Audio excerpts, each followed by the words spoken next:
हे guys, welcome back once again. आज की कहानी जो हम एक्सप्लेन करने जा रहे हैं उसका नाम है द वे होम। यह कहानी एक ऐसी बूढ़ी माँ की है जिसकी बेटी उसे 17 साल की उम्र में छोड़कर शहर चली गई थी। यह माँ अब बहुत बूढ़ी हो चुकी थी और अब इनका शरीर बहुत कमजोर होने लगा था। वह ठीक से चल भी नहीं पाती थी। उनके रीढ़ की हड्डी कमजोर होने की वजह से उन्हें झुककर चलना पड़ता था।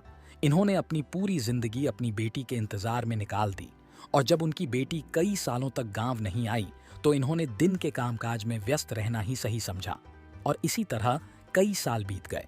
फिर एक दिन हम इसकी बेटी को देखते हैं जिसकी उम्र आज 32 साल हो चुकी है और उसका एक बेटा भी है जिसका नाम सेंगवू होता है।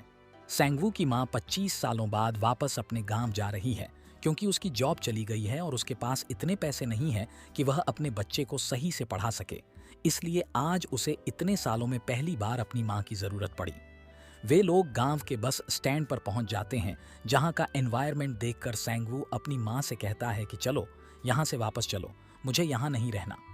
लेकिन वो जबरदस्ती उसे ले जाती है जहां वह पहली बार अपनी नानी को देखता है जिनकी उम्र 78 साल है। वह बहुत ज्यादा बूढ़ी है लेकिन फिर भी वह अपने घर के सारे काम खुद ही करती हैं क्योंकि वह इस घर में पूरी तरह से अकेली रहती हैं। सेंगवू जब अपनी नानी को देखता है तो वह उसे बिल्कुल पसंद नहीं आती। यह बात वह अपनी मॉम से भी कहता है जो सेंगवू की नानी भी सुन लेती है। पर वो जानती है कि सेंगवू मात्र 7 साल का बच्चा है।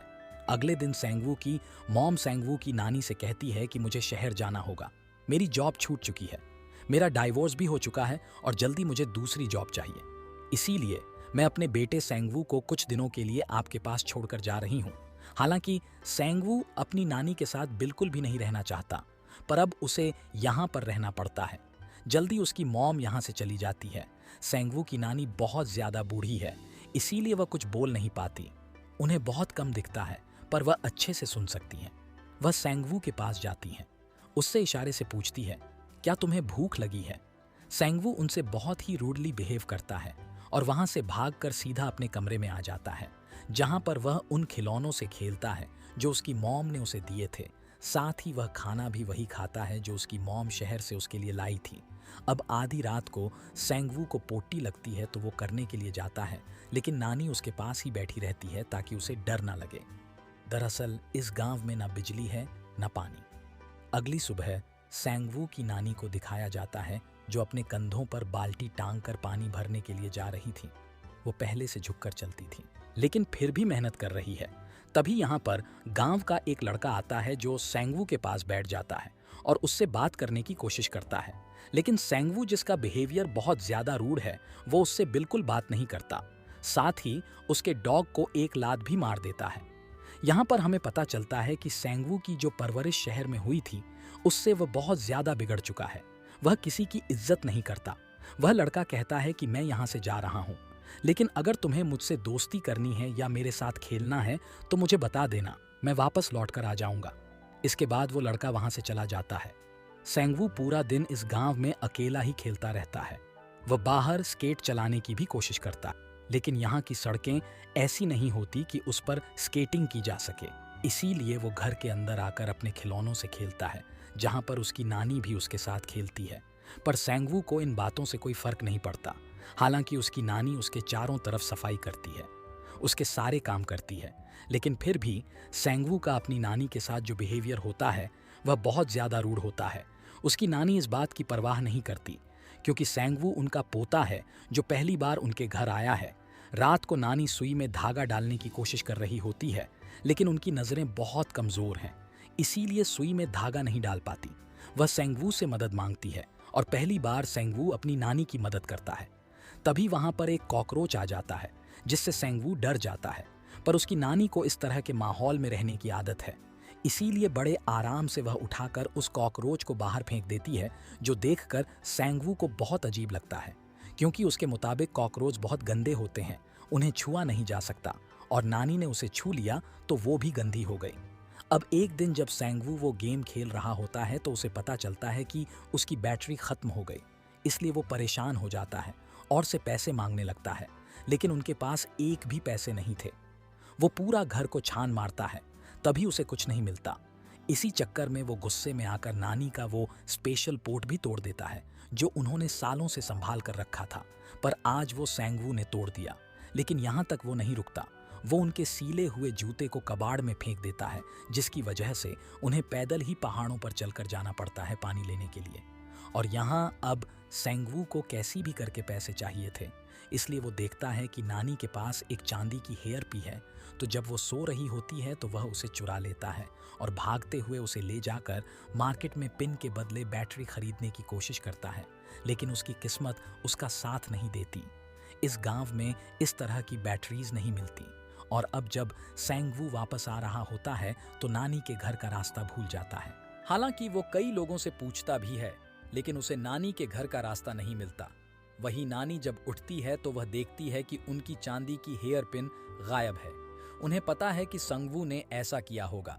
वह संगवू को घर में देखती है, लेकिन संगवू घर पर नहीं होता, इसीलिए वह उसे ढूंढने चली जाती है। कुछ दूर जाने के बाद संगवू उन्हें मिल जाता है, पर वह संगवू को कुछ नहीं कहती। संगवू से वह बहुत प्यार करती है। संगवू उनके पीछे पीछे घर वापस आ जाता है और बिना कुछ खाए पिए ही सो जाता है। पर उसकी नानी को पता है कि उसने कुछ नहीं खाया, इसीलिए वो उसके लिए खाना बनाती है और संगवू को बड़े प्यार से उठाती है। पर संगवू साफ साफ मना कर देता है।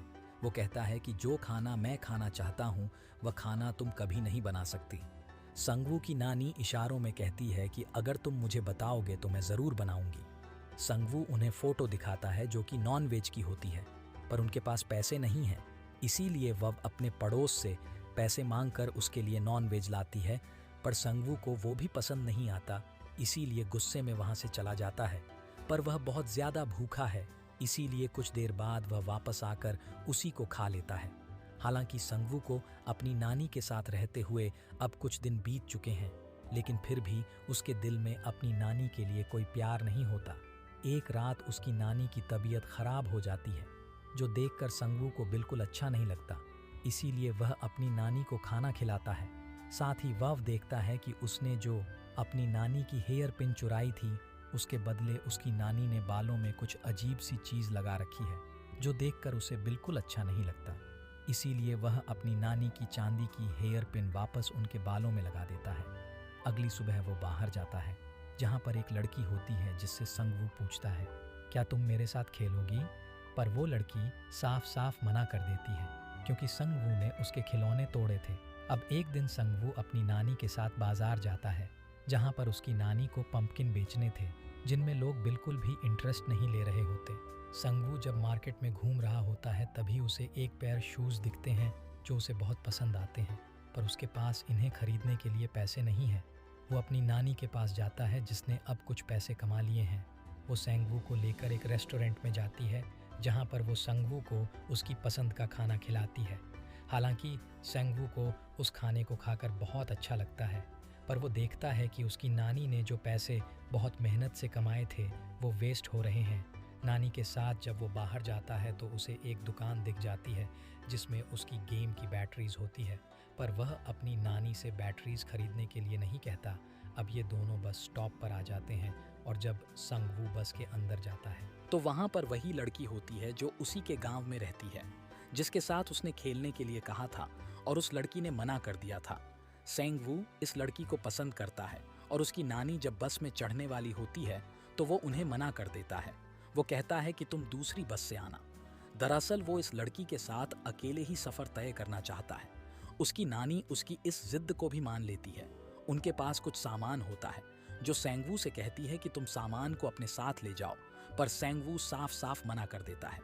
जल्दी वह उस गाड़ी से उसी लड़की के साथ अपने गांव के बस स्टॉप पर उतर जाता है, पर कई घंटों तक इंतजार करने पर भी उसकी नानी नहीं आती। पर शाम की जो आखिरी बस होती है उसकी नानी उससे वापस आ जाती है। इसका मतलब यह है कि उसकी नानी को उसकी वजह से कई घंटों तक वहां पर इंतजार करना पड़ा। संगवू को कहीं ना कहीं इस बात का एहसास है, इसीलिए उसकी नानी के पास जो सामान होता है वो उनसे उस सामान को ले लेता है और अपनी नानी के साथ घर आ जाता है। अगली सुबह वो बस वाली लड़की से मिलने के लिए एक बार फिर से बाहर जाता है, जहां पर वो देखता है कि वो लड़की उसी लड़के से जो उससे दोस्ती करने आया था, जिसके डॉग को उसने लात मारी थी, उसके साथ घूम रही है। संगवू उस लड़की को बहुत पसंद करता है, इसीलिए संगवू को उन दोनों को साथ देखकर बहुत गुस्सा आता है और जब वो लड़का जा रहा होता है तो वो उसे झूठ बोल देता है कि तुम्हारे पीछे सांड आ रहा है। दरअसल इस गांव में एक सांड है जो किसी को भी मार देता है। वो लड़का डर जाता है और भागने लगता है, पर सच तो यह होता है कि वो सांड सेंगवू की तरफ आ रहा होता है। सेंगवू जब भागता है तो उसका एक खिलौना भी टूट जाता है, जिससे सेंगवू को बहुत दुख होता है। अब रात को सेंगवू जब घर पर होता है तो उसे वॉशरूम जाना होता है, जो कि घर के बाहर जाना पड़ता है। इसीलिए वह अपनी नानी को अपने साथ चलने को कहता है। बाहर का मौसम खराब होता है, इसलिए उसकी नानी अंदर आ जाती है, पर सेंगवू कहता है आपको यहीं पर रुकना होगा। उस खराब मौसम में भी उसकी नानी उसके पास बैठी रहती है। अब अगली सुबह जब सेंगवू बाहर जाता है तो उसे वही लड़की दिखती है। वो लड़की कहती है कि आओ हम साथ में मिलकर खेलते हैं। सेंगवू को ये सुनकर बहुत अच्छा लगता है, लेकिन उसे घर जाना होता है, इसीलिए वो कहता है कि हम कल खेलेंगे।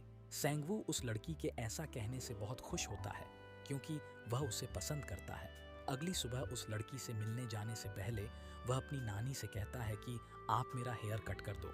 उसकी नानी उसका हेयर कट कर देती है, जो उसे बिल्कुल पसंद नहीं आता। वो कहता है कि आपने मेरा पूरा हेयर कट बिगाड़ दिया, अब मुझे अपने सर पर कोई कपड़ा बांध कर जाना होगा। वह अपनी नानी का स्कार्फ ले लेता है और उस लड़की का फेवरेट टेडी बेयर लेकर वो उससे मिलने के लिए निकल पड़ता है, लेकिन वो ढलान के रास्ते में गिर जाता है, जिससे उसके दोनों नीज में चोट आ जाती है। उसे चलने में बहुत तकलीफ हो रही होती है और तभी उसके पीछे वही सांड आ जाता है जो सबको मारता है। लेकिन वही लड़का जिसके साथ उसने सांड का झूठा मजाक किया था, जो उसके साथ खेलना भी चाहता था, वह उसकी उस सांड से जान बचाता है। यहाँ पर उसे एहसास होता है कि उसका जो बिहेवियर था आज तक सबके साथ बहुत गलत था, इसीलिए वह उस लड़के से माफी मांगता है। वह लड़का भी उसे माफ कर देता है। इसके बाद वह धीरे धीरे अपने घर की तरफ आने लगता है। तभी उसे एहसास होता है कि उसकी जेब में कुछ है, और जब वह जेब में पीछे चेक करता है तो उसकी गेम के साथ पैसे भी होते हैं जो उसकी नानी ने रखे थे। यह देखकर उसकी आंखों में आंसू आ जाते हैं। उसे एहसास होता है कि उसकी नानी उससे कितना प्यार करती है। जब वह घर के पास आता है तो उसकी नानी उसे देख लेती है। वह देखती है कि उसकी दोनों नीज में चोट लगी है, जिससे उन्हें बहुत चिंता होती है। वो सेंगवू को लेटर दिखाती है, जो कि उसकी मॉम का होता है, और कहती है कि तुम्हारी मॉम जल्दी तुम्हें लेने वापस आने वाली है। यह सुनकर सेंगवू को बहुत दुख होता है, क्योंकि वह अपनी नानी से अब बहुत प्यार करता है। रात को वह अपनी नानी को लिखना भी सिखाता है और कहता है कि अगर आपको लिखना आ गया तो जब भी आपको मेरी ज़रूरत होगी तो आप मुझे लेटर लिख सकती हो। अगर आपको लिखना नहीं आया तो आप मुझे सिर्फ एक ब्लैंक लेटर भेज देना, जिससे मैं समझ जाऊंगा कि आपको मेरी ज़रूरत है। अब वो अपनी नानी के साथ जितने भी दिन यहाँ पर उसके रह गए हैं वह बहुत अच्छे से बिताता है। साथ ही वह बहुत सारी सुइयों में धागे भी डाल देता है, ताकि उसकी नानी को सुई में धागा डालने में कोई तकलीफ ना हो। जल्दी उसकी मॉम उसे लेने आ जाती है, और जब वह अपनी मॉम और नानी के साथ बस स्टॉप पर खड़ा होता है तो वह अपनी नानी की तरफ नहीं देखता, क्योंकि वो उन्हें गुड बाय नहीं कहना चाहता। दरअसल वो उनके साथ ही रहना चाहता है, पर अब उसे अपनी मॉम के साथ जाना होगा। जाने से पहले वह अपनी नानी को एक लेटर देता है और बस में बैठ जाता है। उसकी नानी उससे इशारों में बात करने की कोशिश करती है, लेकिन वह कोई जवाब नहीं देता, और जब बस चलने लगती है तो पीछे वाली विंडो से अपनी नानी को बाय कहता है। बाय करते हुए उसकी आंखों में आंसू होते हैं। वह जानता है कि उसकी नानी उससे बहुत प्यार करती है, और अब वह भी अपनी नानी से बहुत प्यार करता है। इसके बाद उसकी नानी अपनी पुरानी जिंदगी में लौट जाती है, जहां उनके पास संघर्ष के अलावा कुछ भी नहीं है।